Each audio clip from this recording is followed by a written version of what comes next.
Hello, my name is Aidan Marshall-Cort, and I am here with my first guest for the Manifest series, Carl.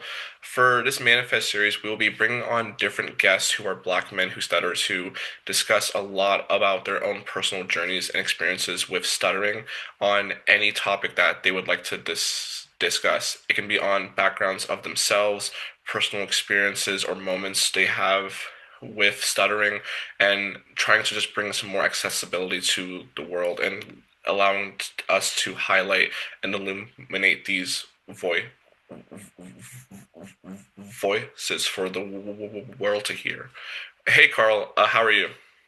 Hey, I'm doing pr pretty well, Aiden. I'm super excited to be on the show and to be your very first guest. So thank you for the invitation. Appreciate it.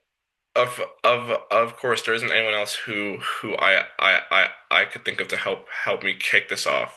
So, Carl, for today's segment and interview, we're going to be kind of going down a list of questions and therefore hearing a bit more about you, your journey with stuttering, and also a potential topic that you would love to bring up as well too. To kind of kick off the segment here, I'm always going to ask you to tell us, the audience, a bit about yourself, where you're from, what you do, and how would you describe your stuttering journey in a few words? Okay, sure. So a little bit about me. My name is Carl Coffey. I'm originally from Richmond, Virginia, born and raised. Lived there through my mid 20s before I moved to Virginia Beach. Lived and worked there for a few years, and I currently live in Bowling Green, Kentucky, which is third largest city in Kentucky. So if you didn't know, now you know. But it's about an hour north of Nashville. That's kind of the big place that everyone kind of can recognize by name. I work as a business process advisor, so I've been in the healthcare operations space for a while, and basically my job is, to look at the ways, that businesses operate, understand, like what their processes are, what they're doing well, ways that they can improve, um, helping out with like training, communications, and just overall operational effectiveness. Um, Definitely did not think I would be doing this when I went to college or as a kid. Didn't dream of being a business process advisor. Didn't even know what that was. But that's just kind of life. So um, my stuttering journey, I've been stuttering since I can remember first speaking. I think my first memories of stuttering were when I was in elementary school, probably kindergarten. Yeah. And I remember I was pulled out of class by a speech therapist. She took me to a room and we were working on my speech. And I was in speech therapy from kindergarten until 12th grade, off and on a little bit when I had a brief period of fluency when I was maybe in third or fourth grade. Um, but yeah, it's been an interesting journey, and I'm sure we'll talk a bit more about that journey as the conversation goes on today. Yeah, thanks so much for sharing a lot about that, especially about your background and also how you kind of came into the job that you are in now. I'm sure a lot of people can relate that when they go to school, and a job they end up with might not be the exact same, like straight path. With your job, how important is communication? How much do you have to maybe present or talk or discuss things with colleagues and possibly different employees and the organization? Yeah, so communication is a pretty big part of my job. I spend most of my days in meetings, kind of like working with people, like talking about the projects that we have. My role in particular is focused on kind of like how do we get to that end state, right? So like when everything is rolled out and it's working well, like what will we have done to get to that point? Like how do we have to train our teams? What types of training do they need? What types of communications do we need to deliver to people? Like how are the processes going to change? I am the person that will do a lot of the kind of like mapping out what those what those future state processes are, you know and so that particular part of my job, it really like requires a lot of like reaching out to different areas, understanding like who's in charge of you know a a particular process, and really just trying to like meet with them to understand the core of what they do. Um, I got my start in this role, or kind of like in process and and in process management broadly, when I was working in when I when I was working in a call center, which that's a whole nother story. But Well, yeah, I I knew that I wasn't going to be on the phones forever, just because I knew that that's not what I wanted to do. yeah. But I think that the way that I approach my work, like the way that I like listened and asked questions, and really, tried to seek to understand the why. Like why did we do the things that we did? Like was there a way that we could operate, like better, faster, more efficiently, smarter. And I think that those types of like qualities are things that my management team at the time were like, hey, I think that you might like to explore, like like this particular field. And so kind of that's how I got my started. That's how I got my start. Um, but yeah, kind of your to go back to your original question, there is a lot of talking in my job, and I feel like there are days where I am the one who is like leading all of the calls, and I have to like say, hey, like here is this big you know like um like here's this big like training plan that I have that I have developed, and really having to like sell you know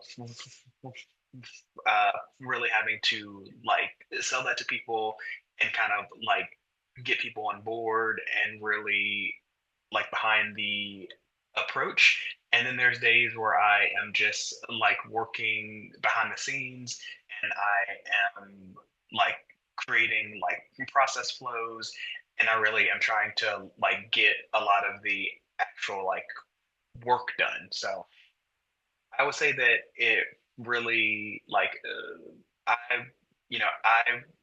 would say that it really like it it really varies, but overall there's a lot of communication that I have to do in my job. Wow, yeah. So it sounds like when it comes to this amount of success that you've had at your current work, communication is a pretty big fundamental piece of it. It's a pretty big foundation of it, right? Mhm. Yeah, Yeah, that is for yeah, sure. yeah, I think that that is really cool. For a lot of people, they just fear having jobs or having a field where talking is a huge demand and a requirement. And it sounds like you haven't had your Stutter wholly back from, achieving these opportunities or holding a role of leadership too. And I think this is a wonderful chance to show some representation to just all people who stutter, because of course that kind of like talking component can be that big hindrance for someone who wants to take a job as well. And kind of like taking that topic, I want to actually lead into a bit more on the piece of representation and identity. And I wanted to ask, how has being a black man who stutters shaped your identity or the way that you have moved in the world? Man, that is that's like the $1 million question. Um, I think being a black man who stutters, um, it's a big part of my identity. I was for a long time a what's known as a covert person who stutters, and essentially that's where you do your best to try and hide your stutter. And I did think I kind of did that because of two reasons. The first was that I was afraid of letting people see, me stutter. I was afraid to be vulnerable and open. I was nervous about what people would think about me, if they would think that I wasn't qualified or that, I couldn't do something. And then I also think a big part of it was just the existing like stigma around people who stutter. Like, a lot of people have seen stuttering characterized in a way where, a person is not as smart, they aren't as articulate, like they can't express themselves well. And I don't think that I wanted to have that portrayal of me be kind of what people thought of me. Um, and I don't know if I ever had kind of like if I had kind of an moment where I'm like, okay, it all clicks. I think that there was just like a series of events in my life that I Mhm. finally got to the point where I'm like, look, you can't run away from this. Like you can try your best to hide your stutter, but I found that when I tried to hide, I wasn't being as authentic to myself or to other people. And I found that I wasn't listening very well Mhm. either. And I'm not sure if you have experienced this, Aiden, or if you felt this way, but I felt like I would be so consumed with thinking about my stutter, thinking about what I'm going to say, how I'm going to say it, if I'm going to be fluent. Yeah. And that just became so emotionally and mentally exhausting. And so I think that allowed me to really tap into a skill, which is something that I have to use a lot, and just like listening to people and truly listening to understand what they're saying, how they're saying it, why they're saying it. And I think that that is a skill that I think us as people who stutter, we don't recognize as so important. Just the just the power of creating space and just listening. Um, and so like I think that that for me was a big kind of thing that I had to lean into, and just trying to stop getting in my own way and thinking like, hey, you can't do something, or you won't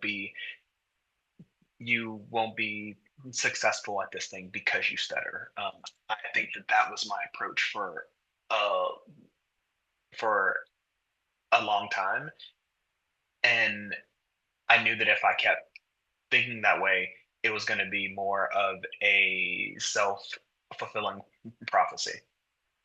Yeah, it was interesting just listening to you talk about this, because it's definitely experiences that I've had as well. I would say that there's this kind of juxtaposition between authenticity and perfectionism, where as people who stutter, we really just want to be centered around, how are we going to respond, present ourselves, kind of like this performance that we're always trying to like uphold, because we feel as though that performance is what has all the most important values of what people most like want to see in us. When in all truth, sometimes just saying what you want to say is that authentic piece as well. And kind of going through that struggle and that fear of stuttering just to say what you want to say is sometimes what is most true to ourselves. And there's many instances where in my life I felt that, especially growing up too. And that's a lot of mental load and mental like pressure that can fall onto someone too. I thought it'd be great to kind of transition into the time to talk about a bit more of that mental component to how much that weight and just pressure can just fall onto someone. That expectation of not only being a black man in society, but now that compounding factor of being black men who stutter. Can you speak a bit more on that? Yeah, yeah. So, I think for me, a lot of it kind of stems back to, a lot of it stems back to my childhood and how I was raised. My mom was very loving and wanted the best for me. And I think as a result, she was afraid of what stuttering would bring and kind of how I would be perceived and what I'd be able to accomplish. And so, she was very much protective in the sense that, you know, she wanted me to like practice she wanted me to practice my fluency shaping techniques. And she would want me to make sure that I was improving. And that put a lot of pressure and a lot of like stress on her as a parent, because she's thinking, okay, he's been in speech therapy for years, he does not seem to be growing out of it, or it changing very much. And then on the other hand, my dad had a very different approach. He was very hands off, and he kind of had like a quiet, calm confidence that was a little bit like that was a little bit that was a little bit um um um a little bit unnerving in a way, because he didn't really say anything. He let me speak, which was great, but I also was just, I think, expecting to hear, like, hey, you aren't doing this, or you need to be focused on doing that. And so he just let me speak, but he also did not let me get out of doing things. Like, Yeah. I would still have to, like, order my own food if we were out at a restaurant, or I would have to like pick I would have to pick up the phone and like um call a like relative after I got a gift, like things that were difficult for me to do, but I think he knew that, like, hey, you're gonna have to do these at some point, and so we might as well just do the hard thing. Even though it'll be hard, you're gonna be fine. Yeah. And so like I had two very different kind of like uh approaches to my stuttering. And I think I was always at war kind of between like, how do I approach this, and like, what do I think about my own stuttering? And I think that that has kind of shaped my journey and kind of the path that it's gone through. um to go back to kind of the like mental aspect of it, I think, you know black, white, Asian, whatever you may be, like, stuttering does not discriminate, and stuttering can be just a difficult thing, Yeah. especially for people who don't have a very supportive, system, or a very like understanding kind of kind of like ne- kind of like network of support. It can be a really difficult thing to try and like manage on your own. And I think for me um, having a sense of like like community, and meeting other people who stutter, and like meeting other people who who who stutter, who look like me, that I can kind of like relate to. We've had a lot of the same experiences, like, because of how we were raised, like you know our parents may have had the same way to uh, approach our stutters, and so we can kind of like bond over that. I think for me, one of the biggest things has been finding other people who get it, and finding people who can understand what you are going through, because a lot of people, a lot of friends, uh, a lot of like family members, they can try their best to, you know, to understand what you're going through, what you're experiencing, but they don't fully get it in kind of the entire weight of what like stuttering can hold, because it can be a lot for one person to try and just like manage on their own. Yeah, yeah, no, I think you said it be be be be be beautifully, kind of touching back to the points of that stuttering doesn't discriminate. It's really hard. And this is kind of one of the importances of having these like very needed and necessary support groups too. Just some level of communication and representation as well. And that's what the whole point of like this series is, just to kind of like bringing voices of Black men who stutter and like their experiences open and out to the world as well. Carl, I wanted to ask just a couple more questions here, but what's one thing that you would say to a young black boy who stutters and is struggling with self-acceptance? Mm, I would say to them, don't be so hard on yourself. The world is going to be hard on you.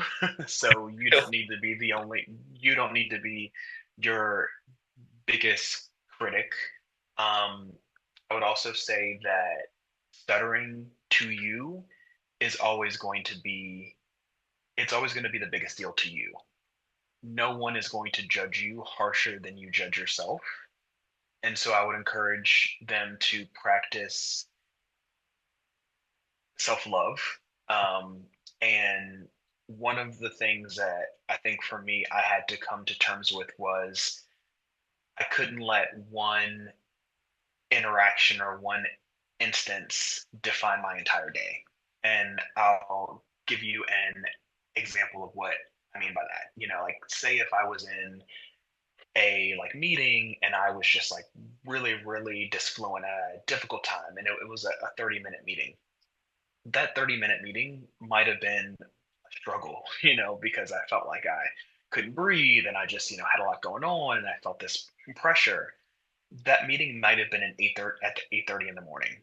You know, I would be thinking about that for the entirety of the day, and I would kind of like let that dictate my mood and kind of like how I approach the day, and kind of every interaction I had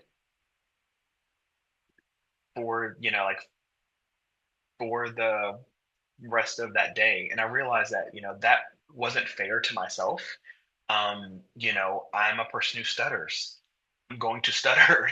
Like Yeah. I that's what happens.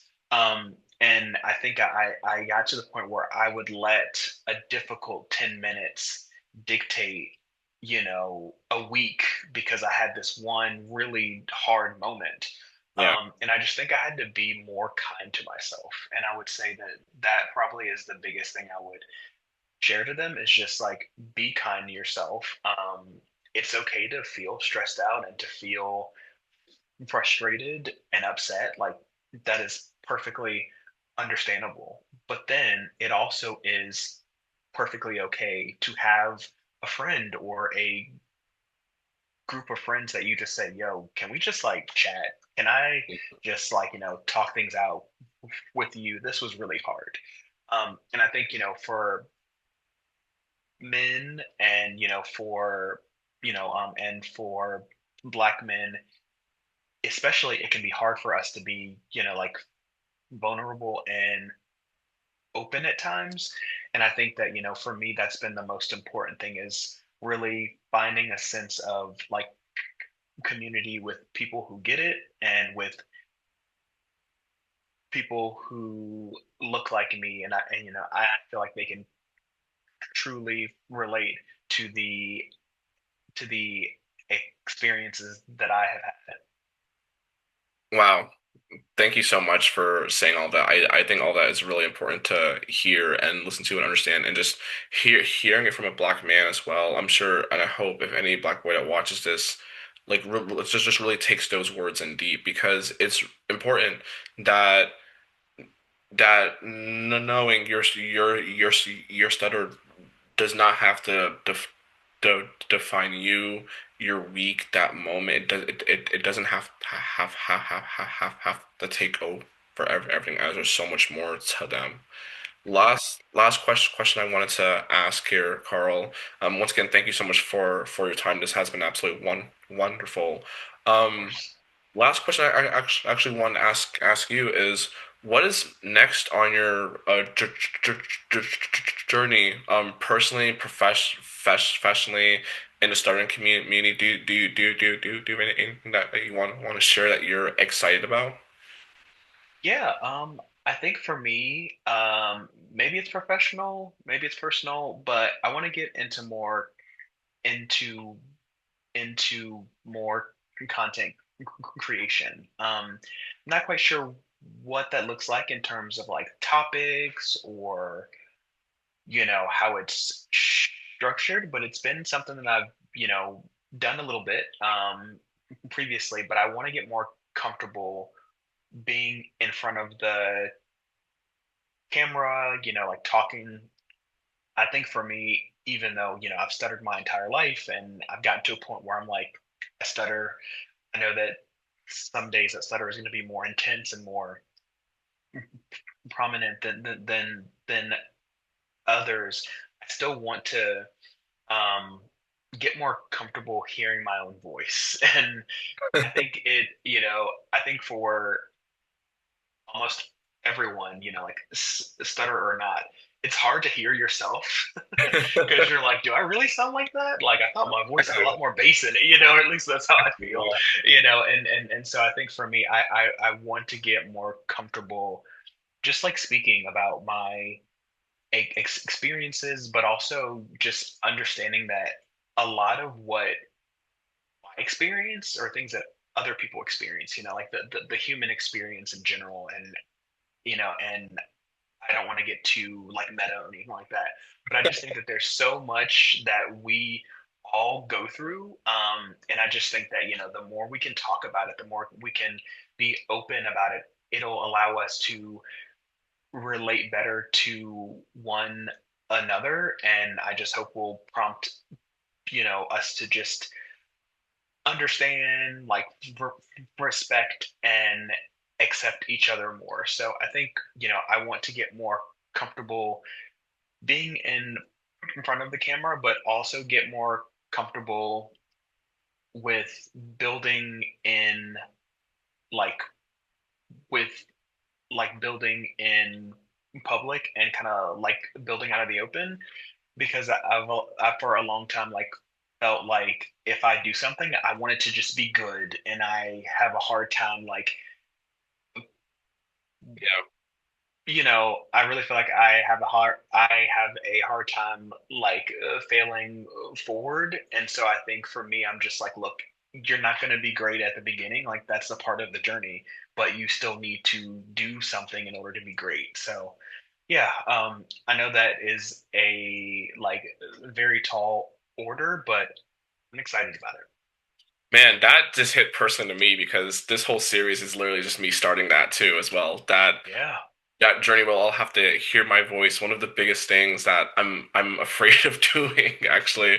But you're right. It's like a deep personal connection with yourself, and then you can kind of help like take that and bring it out into the world with others too. So I hope that like you really find what you're looking for in this content creation world, and that it just is successful for you. It's something that like really gives you that like extra challenge outside your comfort zone, provides you new experiences. Because as you said, failing forward is still movement, and movement is still growth, and that's a Mm, wonderful that's big. full way to end on. Um, Carl, I wanted to seriously say thank you so much for your time for being my first guest on this series. I had a wonderful chat with you and a wonderful discussion. Do you have any other things that you wanted to say or mention at all? Um, Nothing that I can think of. I mean, I just want to thank you for, for kicking this off. I think that this, like I've felt for a long time that, there's so many people who stutter, and, even though we may be in the minority, there's so many of us that exist. And I just think if you only touch or reach like one person who can be like, hey, I see this person and they, like they look like me, they sound like me, and I'm able to feel connected to them. I think that it'll be all worth it. So I'm just, I'm excited for this journey for you, and I'm really excited to see how it grows. And I'm honored that you asked me to be your first guest. So just thank you for that, Aiden. I really appreciate it. Of course. Thank you so much, Carl, and thank you so much for your time. That will conclude our first episode. Thank you.